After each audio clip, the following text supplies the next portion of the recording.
تر څو پورې به موږ افغانان په دې اروپا کې دغه ځوانان به بدبخته وي، تر څو پورې به هر یو په خپل بېل بېله لار روان وي. آیا موږ او تاسې یو تنظیم ته یا کمیونټۍ ته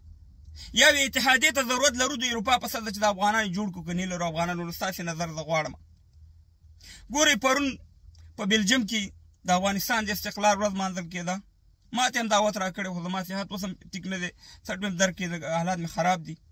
خو زه لا نړم، وخت مې نه و. ډېره مننه د امین ورور نه، د کوګا ورور نه، د نورو افغانانو ورونو چې د افغانستان د استقلال ورځ د غازي امان الله خان 105 کلن پاره کې ډېر خلک را دعوت کړي وو. همداسې په جرمني کې د کولم ښار کې یو پروګرام جوړ شوی، همداسې دې نه مخکې جوړ شوی، په فرانسه کې، په لندن کې، که په هر ځای کې وي. خو افغانان ورونو، آیا موږ او تاسې اتحادیې ته ضرورت نه لرو چې د اروپا په سطحه باندې همدغه ځوانان چې ګوره ښه استعدادونه لري، تعلیمونه لري، موږ او تاسې پوه خلک لرو. ګورئ افغانان ورونو، دا خو ډېره مننه د دې ورونو نه چې دا پروګرامونه جوړوي د خپلو ځوانانو ته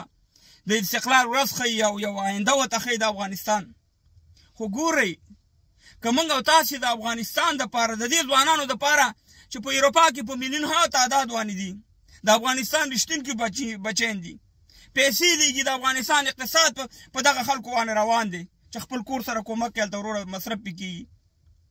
آیا موږ او تاسې که راولګېږو او د اروپا په سطحه باندې یو ټولنه، یو غونډه جوړه کړو او په دې غونډه کې اعلان وکړو چې د اروپا د هر یو هېواد نه چې یو غړی، دوه کسان او مهربانه مقرر کړو چې دغه افغانان، ګوره فلحال دا د پاسپورټونو مساله ده د افغانانو، دا چاته وجاړي، یو ما ته ټلیفون کوي، بل ته ټلیفون کوي چې دا پاسپورټ د افغانستان ته ځم، دا به څنګه شي؟ نو که موږ او تاسې د اروپا په سطحه باندې یو ټولنه، یو بنسټ ولرو، موږ به د خپلو افغانانو پوښتنه کولی شو، د سفارت نه بیا پوښتنه کوو، د خپل حکومت نه به پوښتنه کوو په افغانستان کې چې هر یو حکومت وي.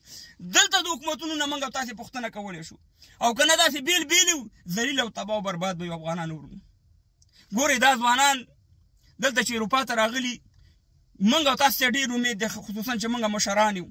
یا موږ په اروپا کې افغانانو ټولنې لرو. خو زه هغه ټولنه یا هغه افغاني کمیونټۍ د کمیونټۍ نه وایم که هغه په لندن کې وي، که هغه په جرمني کې وي، که هغه په فرانسه کې وي، که هغه په بلجیم کې وي، چې په هغې کې د افغانستان د استقلال ورځ لمانځل کېږي، په هغې کې د افغانستان د کلچر، دستور، عنعنات یا نور داسې پاټیان یا دغه نه کېږي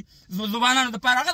زموږ نمایندګي نه کوي، ځکه هغه یو څو اشخاص دي، په هغې باندې به څه وکړم، په دې لندن کې 50 دي، زه پې څه وکړم چې هغې کې د افغانستان د ملي شی نه افغانانو ته نه ښودل کېږي، د ځوانانو دپاره پروګرام نه وي پکې، زموږ د بچیانو دپاره پکې پروګرام نه وي. نو که موږ او تاسې په د اروپا په سطحه داسې یو ټولنه، داسې یو تنظیم ولرو چې هغې کې صاحب مهربانه د ټولو هېوادونو نه هغه هم فکره، هم نظري ملګري پکې شامل کړو، هغې ته یو سیستم ورته جوړ کړو، هغې ته د بینک سیستم جوړېږي، هغې ته هر رقم کار بیا موږ او تاسې اخیستی شو. او که نه داسې یو نو صاحب مهربانه زه به دلته په ټیک ټاک غږېږم، بل به د بلجیم نه غږېږي، بل به د فرانسې نه غږېږي، بل به د جرمني نه او بل ځای نه، هغه دومره پیدا نه لري. ګورئ دغه موږ افغانان چې په دا ټیک ټاک کې یا په دې سوشل میډیا کې فعالیت کوو، په لکاو میلیونها باندې فالوور لرو. که دا موږ ټول یو اتحاد، یو موټی شو د افغانستان د ملت په خاطر باندې، د افغانستان دپاره، د دې ځوانانو دپاره، ته موږ ته ووایه چې څومره زور به ولري. قسم دی چې د دې حکومت کې هر مشکل راځي زموږ د افغانانو په دې اروپا کې ته مهربانه موږ ورته ودرېږو چې دا زموږ د افغانانو مشکل دی، د ځوانانو ولې نه حل کوئ؟ که همداسې په افغانستان کې وي، که همداسې نورې مسایل وي زموږ د افغانانو، نو د دې دپاره زه په اروپا میشتو افغانانو، په امین ورور، کوګا ورور، یا دا نور احمدی ورور دی، دا نور افغانان دي چې خدای دې وکړي چې ما نه هېر نه شي، خوشحال دی. په فرانسه کې نور داسې چې پارې کې ما ته ټول محترم هستئ، د خدای لپاره راغونډ شئ او د دې دپاره یو پروګرام باندې کار شروع کوئ او یو پروګرام ونیسئ یو ځای کې. خیر دی موږ به د لندن نه درشو، نور ملګري به راغواړو، دا ځوانان به را دعوت کړو، یو غټ پروګرام به جوړ کړو او موږ او تاسې به یو داسې ټولنه، یو داسې بنسټ جوړ کړو چې د دې خپلو ځوانانو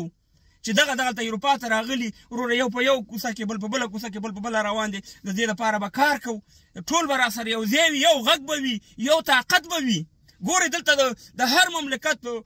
خلک چې دی خپلې ټولنې لري، خپل د استقلال ورځې لمانځي، خپل د کلتور یا خپل د کلچر یا د خپل لباس یا د خپل ماشومان دپاره پروګرامونه جوړوي.